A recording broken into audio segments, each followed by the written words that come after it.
5 seconds.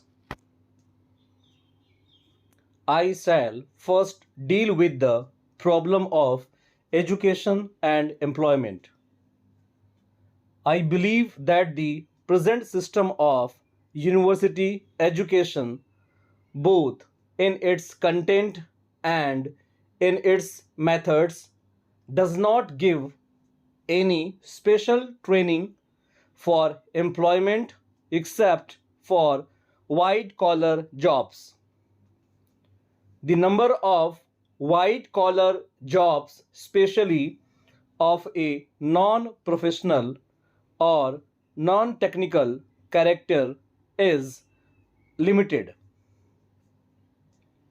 One has to make it clear to the university entering student community that the demand of the white collar employment is becoming less. They should not, therefore, waste their time and money in getting university education. Even white collar jobs should be made more easily available to young men and women who have completed their secondary education. There should be a much greater change, of course, at the university and college levels, which should be employment oriented character. Finally, university students must be given opportunity to do some practical work, manual or otherwise.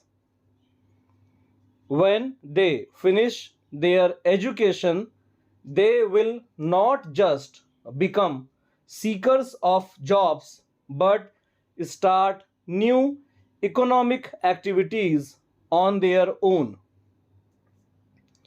If these suggestions are carried out, the prospects of rising unemployment among graduates will diminish, if not disappear altogether. Meanwhile, of course, urgent steps are necessary for dealing with the backlog of the graduate unemployed. The second question on which I want to say a few words is the vexed problem of student unrest. This is not just an Indian phenomenon but of the entire world.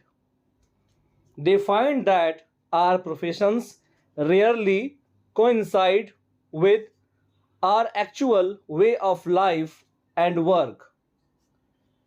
They find us out of date in our knowledge, ideas, and social attitudes. This is a conflict between generations where the young stand for participation in both decision making and implementation. Speeches on discipline are no solution. What is required is understanding on the part of the old of the desires and values of the young.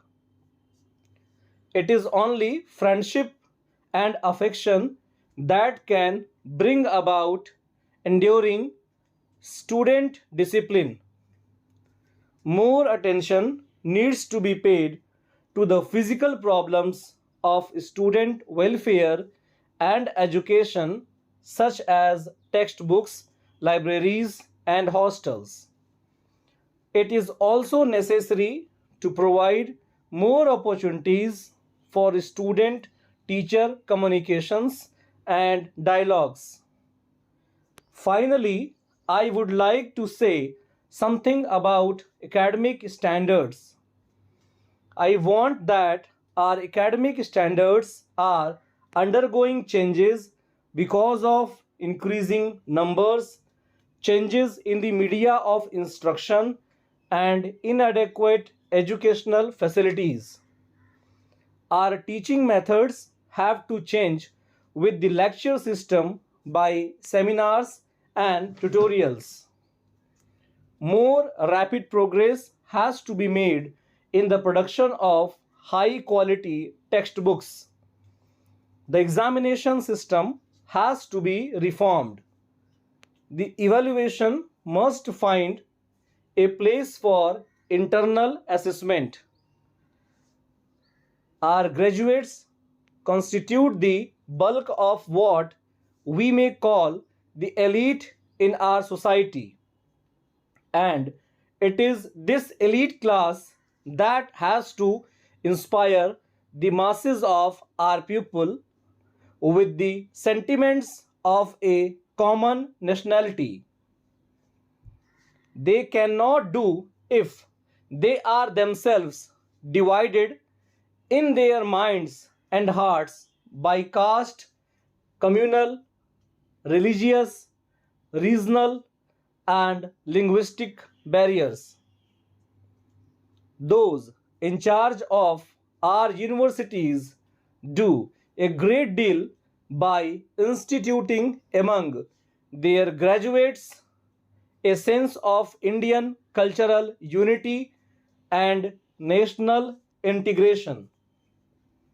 Similarly, it is as the university stage that we can cultivate the sentiments of respects for human dignity. I wish you all success, my young friends who have graduated from this university in your future career. Dear sir, I wish to make a few suggestions regarding examination reforms which, if adopted, will rectify the present defects and malpractices in examinations. The students shall be allowed to bring into the examination hall as many books as they desire.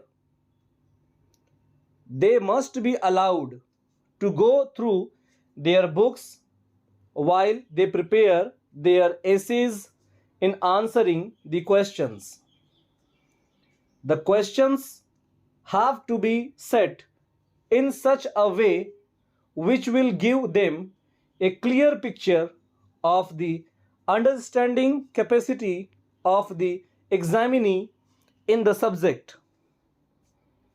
As far as possible, there shall be no direct questions. Under any circumstances, we must try to find out the real merit of the students, such of those candidates who merely get the notes by heart and those who cannot write original essays are automatically eliminated as a result of the present system. Only those who are actually teaching the subject shall be appointed as examiners in as much as they will be quite thorough with the subject. The scripts after evaluation should be handed over back to the students so as to enable them to know their own mistakes. After this is done, the candidates should undergo an oral test by a committee consisting of internal as well as external examiners.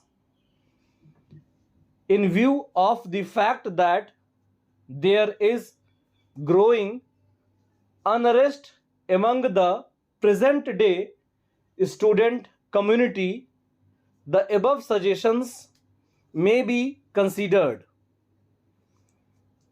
I request you to acknowledge the receipt of this letter. Yours faithfully.